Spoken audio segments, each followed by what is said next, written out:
നമ്മളൊരു web application ഉണ്ടാക്കുമ്പോൾ അതിലേറ്റവും അത്യാവശ്യമായി വേണ്ട ഒന്നാണ് യൂസർ മാനേജ്മെന്റ്.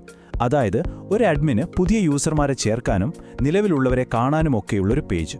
ഇന്ന് നമ്മൾ PHP ഉപയോഗിച്ച് users.php എന്ന ഒരൊറ്റ ഫയലിൽ ഇതെങ്ങനെ സിമ്പിളായിട്ട് ഉണ്ടാക്കാമെന്ന് നോക്കാൻ പോവാണ്. അപ്പോൾ നമ്മൾ ആദ്യം ഒരു യൂസർ മാനേജ്മെന്റ് പേജ് സെറ്റ് ചെയ്യും. അതിൽ പുതിയ യൂസറെ എങ്ങനെ ചേർക്കാം, ഉള്ളവരെ എങ്ങനെ ലിസ്റ്റ് ചെയ്യാം എന്നൊക്കെ നോക്കും. എല്ലാം അടിപൊളിയായിട്ട് വർക്ക് ചെയ്ത് കഴിയുമ്പോൾ നമ്മൾ എഴുതിയ കോഡിൽ ഒളിഞ്ഞിരിക്കുന്ന ഒരു വലിയ സെക്യൂരിറ്റി പ്രശ്നം ഞാൻ നിങ്ങൾക്ക് കാട്ടിത്തരാം. പേടിക്കേണ്ട, അവസാനം ഹാഷിംഗ് ഉപയോഗിച്ച് അതെങ്ങനെ ശരിയാക്കാം എന്നും നമ്മൾ പഠിക്കും. അപ്പോൾ നമ്മുടെ ലക്ഷ്യം ഇത്രയേ ഉള്ളൂ: ഒരു അഡ്മിനിസ്ട്രേറ്റർക്ക് വളരെ എളുപ്പത്തിൽ പുതിയ യൂസർമാരെ സിസ്റ്റത്തിലേക്ക് ചേർക്കാനും നിലവിൽ ആരൊക്കെയുണ്ടെന്ന് കാണാനും പറ്റുന്ന ഒരു സിമ്പിൾ ഇന്റർഫേസ് ഉണ്ടാക്കുക.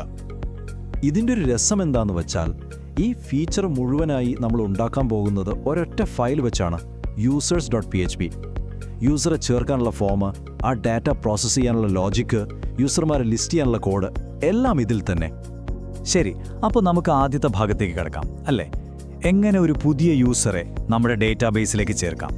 നമ്മൾ ഡെവലപ്പർമാർ പറയുന്ന CRUD ഓപ്പറേഷനുകളിലെ ക്രിയേറ്റ് അഥവാ C ആണ് നമ്മളിപ്പോൾ നോക്കുന്നത്. ഈ പ്രോസസ്സ് വളരെ സിമ്പിളാണ്. വെറും 3 സ്റ്റെപ്പേ ഉള്ളൂ. 1, യൂസറുടെ കയ്യിൽ നിന്ന് ഡാറ്റ വാങ്ങിക്കാൻ ഒരു HTML ഫോം. 2, ആ ഫോമിൽ നിന്ന് കിട്ടിയ ഡാറ്റയെ കൈകാര്യം ചെയ്യാൻ കുറച്ച് PHP കോഡ്. 3, ആ ഡാറ്റയെ ഡാറ്റാബേസിൽ സേവ് ചെയ്യാൻ ഒരു SQL ക്വറി.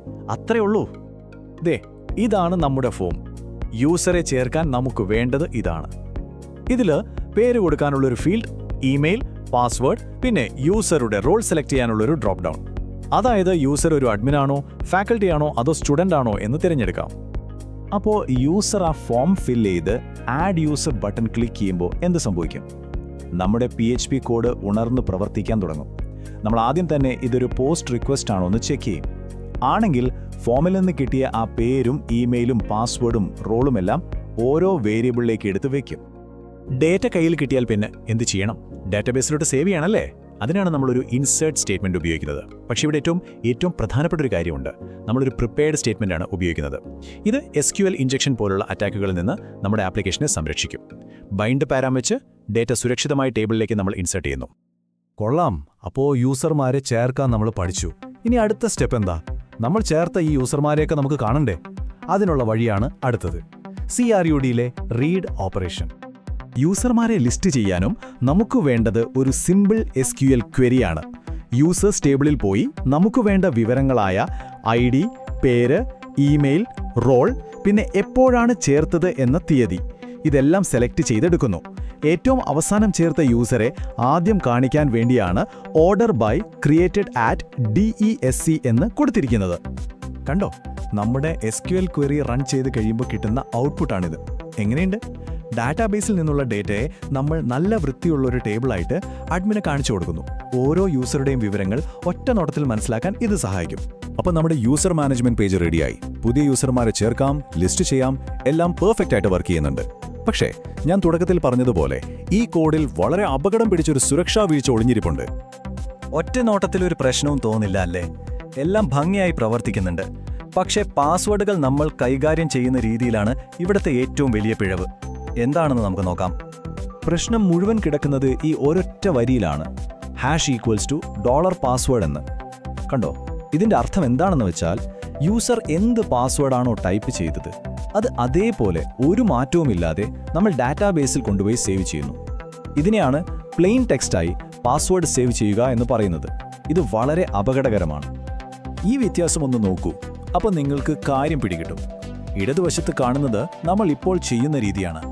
ആർക്കും വായിക്കാൻ പറ്റുന്ന പാസ്വേഡ് 123 എന്ന പാസ്വേഡ്. എന്നാൽ വലതുവശത്ത് കാണുന്നതാണ് ശരിയായ രീതി.